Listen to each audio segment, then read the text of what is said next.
bora para uma das maiores tretas do mundo fitness. Será que correr sprints, aqueles tiros de alta velocidade, acaba com os ganhos na musculação? Hoje, com base numa meta-análise gigante, a gente vai botar um ponto final nessa discussão. Pois é, esse é o dilema de sempre, né? De um lado, o objetivo de construir músculo, de ficar mais forte. Do outro, a vontade de ter um coração de atleta, um fôlego de campeão. A lenda urbana da academia sempre disse que não dá para ter os dois, que um sempre vai atrapalhar o outro. Mas a pergunta é, será que isso vale para todo tipo de cardio? Beleza, olha só o nosso roteiro. A gente começa entendendo o problema principal, o tal do efeito de interferência, depois a gente mergulha na ciência por trás disso, aí entra o sprint como um herói na história e a gente vê o que a pesquisa descobriu de verdade, incluindo um segredo bem específico sobre os sprints curtindos. E no final, claro, a gente transforma tudo isso em dicas práticas. Então vamos lá. Vamos começar pelo começo, pelo conceito que está no centro dessa história toda. Ele tem um nome oficial e, olha, é provável que muita gente já tenha passado por isso sem nem saber. O nome técnico para essa mistura de cardio com musculação é treinamento concorrente. É exatamente isso, tentar ficar mais forte e, ao mesmo tempo, mais resistente. A grande questão é, será que esses dois objetivos realmente se dão bem? A ciência tem uma resposta para isso, e ela tem um nome que já assusta um pouco. E tá aí a raiz do problema. Lá em 1980, um estudo do Dr. Hickson deu nome aos bois, o efeito de interferência. O que ele descobriu? Que quando atletas treinavam força e cardio juntos, os ganhos de força eram, bem, menores do que os dos atletas que só focavam em levantar peso. Mas por quê? O que é que acontece dentro do nosso corpo que causa essa briga? Vamos dar uma olhada no que a ciência diz. A ciência aponta para dois grandes culpados. O primeiro é meio óbvio, é a tal da fadiga residual.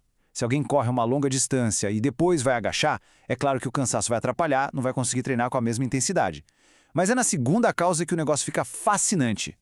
Agora, olha que interessante essa batalha em nível molecular. Pensa assim, o treino de força ativa um caminho chamado MTO, que é como se gritasse para o corpo, construa músculos. Já o cardio de longa duração ativa outra via, a AMPK, que grita economize energia. O problema, o sinal da AMPK de economia pode simplesmente desligar o sinal da MTO de construção.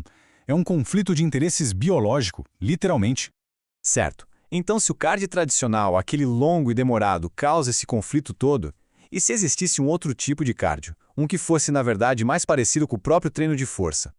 E é aí que entra o treinamento intervalado de sprint, o famoso CIT. A gente não está falando de uma corridinha tranquila, não. A gente está falando de tiro, de esforço máximo, explosivo, por 30 segundos ou menos. A palavra-chave aqui é a alta produção de força, uma característica que o CIT tem em comum com o levantamento de peso. Isso fez os cientistas pensarem em uma coisa, uma pergunta fundamental. Se o sprint também exige muita força, também recruta aquelas fibras musculares de contração rápida igual a musculação, será que ele conseguiria driblar o efeito de interferência? Seria essa a chave para ter os benefícios do cardio sem sabotar os ganhos de força? Para tirar a prova, os pesquisadores fizeram o trabalho sujo. Eles fizeram uma meta-análise, que é tipo o estudo dos estudos, a nata da ciência. Dá uma olhada nesse fluxograma. Eles começaram com mais de 14 mil artigos e depois de um filtro super rigoroso, ficaram com os 9 melhores estudos sobre o assunto. Aqueles que comparavam um grupo que só fazia força com um grupo que fazia força e mais os sprints. E então, depois de analisar tudo isso, qual foi o resultado? Sprint mata os ganhos ou não mata? Vamos ao veredito. Primeira grande resposta. Para a força das pernas, em exercícios como agachamento, por exemplo, adicionar sprints não fez nenhuma diferença. O grupo que fez sprint mais musculação ficou tão forte quanto o grupo que só fez musculação. Cadê o efeito de interferência? Sumiu. Ah, mas e a parte de cima do corpo? A notícia é igualmente boa. Os ganhos de força em exercícios como supino também não foram afetados. Ou seja, pode dar seus tiros na corrida sem medo de ficar com um braço mais fraco. Agora segura essa. Se a força ficou igual, aqui a história muda. O condicionamento cardiovascular, medido por uma coisa chamada VO2 max, teve um salto gigante no grupo que fez as sprints. Pensa bem, mesmos ganhos de força, só que com um bônus enorme de condicionamento físico. Melhor dos dois mundos. A história já estava boa, né? Já seria um final feliz, mas os pesquisadores encontraram algo a mais nos dados, uma coisa que ninguém esperava, uma verdadeira reviravolta na trama. Eles não olharam só para a força máxima, aquela de levantar um peso uma vez. Eles olharam também para a potência, que é a habilidade de gerar força bem rápido, como num salto. E foi aqui que a coisa ficou espetacular. Os cientistas perceberam um padrão.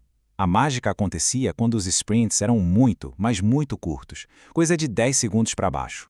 E o resultado foi de cair o queixo.